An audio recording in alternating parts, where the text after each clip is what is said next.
What should you do on red days? Hey everybody, welcome to Justin Daniel Finance. I am Justin Daniel and thank you for tuning into the channel. Today I decided to make a video about what do I do on red days. And nothing here is financial advice, this is entertainment purposes only, but I thought that this would be a good video to make today because if you're anything like me, there was a lot of red today, blood in the streets. My overall portfolio was down almost 2.5% in total for the day. So, always kind of rough to see that. And I'm sure if you're somebody out there who invests in some of these same type of growth stocks that I do, you probably saw a lot of your stocks in the red today as well. And so I wanted to make a video about it. So first, just one thing I gotta ask is please go ahead and hit the like button and hit the subscribe button. I'm really trying to grow the subscriber base so that I can continue to make quality videos about companies that I think are worth talking about and get further into the YouTube algorithm. So I greatly appreciate it and thank you so much for that. Now, as I mentioned, it was a red day today. Again, the portfolio itself was down almost 2.5%. You can see here some of my biggest losers for the day. Some of you may have some of these same stocks out here as well, and this is just a fraction of my portfolio, but definitely a lot of red. The one saving grace was Vivos Therapeutics, ticker symbol VVOS, and that was up over 23% today. So a fantastic day for that. If you're interested in Vivos Therapeutics, you can go ahead and take a look at a video that I made covering the company and why I started an investment and why I have a pretty big position in the company.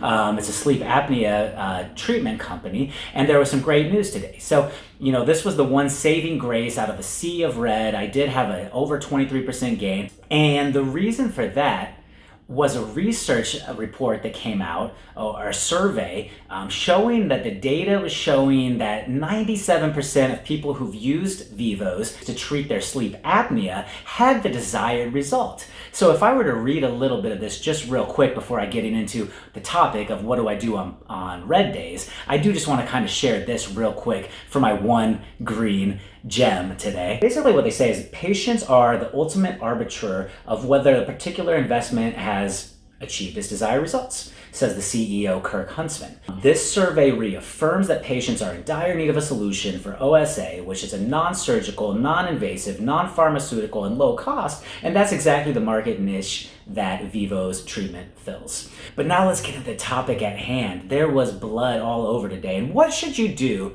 if it's a really bloody day? I put this poll out here on Twitter today, and I asked the question, when you're seeing this red, do you get worried or do you buy the dip? And at the time of this recording, it was 90% saying that buy the dip.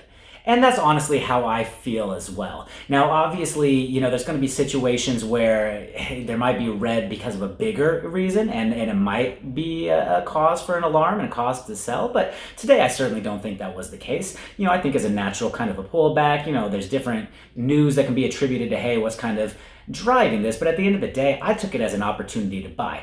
So let's get into it. First, yesterday I did a video saying that I got into a company called Wish, and that's Context Logic, ticker symbol is Wish, W-I-S-H, started a small position. Well, guess what? I bought a lot more today. I dropped 25,000 on Wish today because, as I mentioned in the video, I said I was going to buy more if it stayed between the $12 to $13 range. Well, guess what? It dropped down today below 11. And as I said, I wish I'd had the chance to buy when it was, in the 10s or below 10. But I thought this was a great price to really get stronger into. And the reason that I liked the company was severalfold, but one of the most important, in my opinion, was that billionaire investor Peter Thiel, who has a tremendous track record with a lot of great growth companies, has like $1 billion stake. I took that as a sign of confidence for me personally.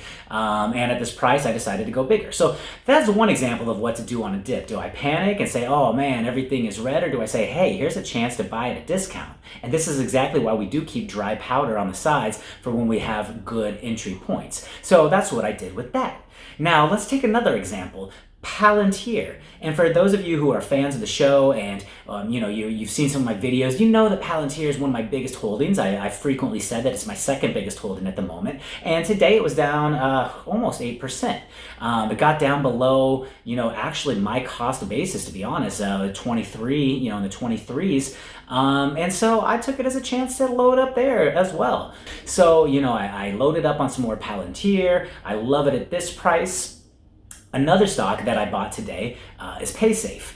I've mentioned this one several times, my biggest holding, and it wasn't down too much today. In fact, it was down less than 1%, which honestly, PaySafe has been trending down, unfortunately. A lot of us PaySafe shareholders know there's been somewhat of a downward trend, but it doesn't mean that we're not super bullish in the long term for this company. So look, it was only down a little bit today, but I still bought some more because I think that anything for this company, in my own personal opinion, not advice, but I think that anything under 15 is a buy. So I'm going to continue buying, whether it's daily, weekly at least. When it's under 15, and even if I'm not adding huge, I'm just maybe picking up a few shares, maybe 10 shares, maybe buying $100, $200, $300, each day or each week, kind of just swooping them up, but adding into that position, dollar cost averaging while it's still under this range. That's what I'm doing because I do think this is a good long-term hold that's really going to pay off in the long run for us investors. Those were the ones I really wanted to cover, but what else did I buy today? I bought Desktop Metals, which is a company that I've done a video on, a 3D printing company that I think is going to see huge returns over the course of the year. So much like I just talked about with PaySafe,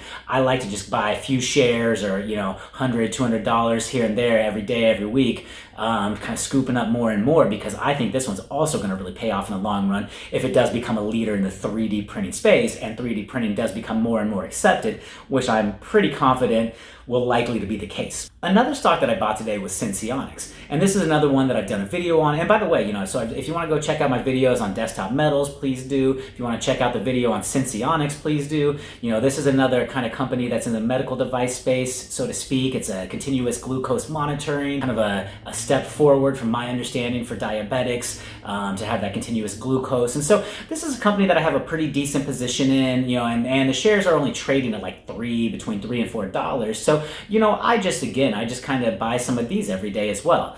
This is kind of a theme, but the main point of this video is, maybe buy every day and every week, but when there's red days, that's when you really want to buy more. That's my opinion. Today, I definitely was buying these companies, and then a couple of companies that I also bought that I do have in my portfolio, and I haven't yet made videos. And if you would like to see one of these videos, please let me know. Drop a comment if you think that you're interested in one of these companies and seeing either a deep dive or just more coverage on them, because they are companies that I have decent positions in and I'm pretty excited about. And I did buy some on the dips today. That includes MP. And this is a cool company. This is a company that I like for the long term because they're sourcing, rare earth materials here in the United States. And as there's more and more of a need for rare earth materials, but less of a desire to rely on China to provide that, which is where the majority of the world's rare earth currently comes from, I think that's pretty cool. So that's actually been a pretty good performer for me so far, but I continue to buy and I continue to have a long-term hold on that.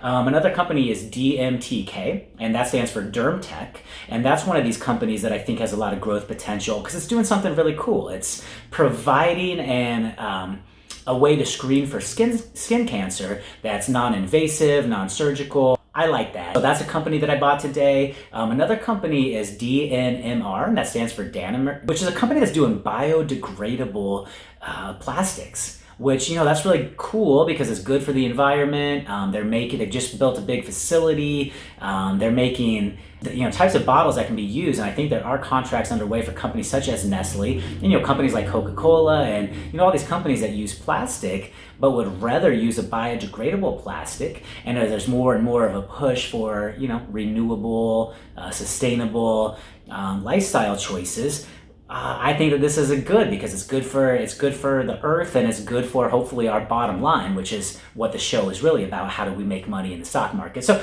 those are 3 that I bought. If you're interested in any of those companies, let me know. I would love to do a video on any of these. But this is what I'm doing on red days. And this is what I encourage everyone out there to do on red days. Again, this is education, entertainment, and for information purposes, but it's not advice. But I think that, how can you go wrong with the strategy of buying low? That's kind of what they always say, buy low, sell high. So when you see red, unless there's some major, reason to fear that there's going to be that macroeconomic crash that some people are predicting and have been predicting for a long time, many times. It may happen, and if it seems like that's going to be the case, well then yeah, maybe you should consider, hey, should we get out of our stocks before it gets too bad? But if it's just a day like today where, there's going to be red days all along the way, you look at any stock chart, there's always, ups and downs, and it's never a straight line up. But if you have conviction in the company and conviction in, U.S. stocks, and you're bullish on growth stocks, then use red days as an opportunity to buy. That's what I think. So if you agree, let me know. And if you disagree, let me know as well. But please just smash the like. Please do hit the subscribe button. I'm hoping to get the subscriber list up to 1,000 people as soon as I can. So help me reach that goal. That would be greatly appreciated. This is Justin Daniel. And if you want to follow me on Twitter, here's my Twitter handle. Kind of trying to grow that along with the YouTube channel. And I just love talking about stocks. I love interacting with people. I love sharing articles and comments and just the things that are going on for the day, within the market, and then long-term strategies. So such as today, just great chance to load the boat. I hope you did. I don't know if tomorrow's going to be a red day or a green day. I guess we'll see. Either way, it's okay, because when it's a green day, it's fun to just sit back and watch the green and watch the stocks go up. And if it's a red day, it's a chance to, hey, not panic, but buy some more. So that's what I think, guys. Thank you so much for watching this video. Really do appreciate you being here. Really do appreciate everybody sticking through to the end. You're the real hero, but really you are awesome for doing that and watching the videos, and really can't tell you how much I appreciate it. So I'm going to log off now by saying I hope that everyone out there makes some money in the stock market. I hope we all make some money in the stock market together. I hope that you enjoy the rest of your day. And until the next Justin Daniel Finance video, take care.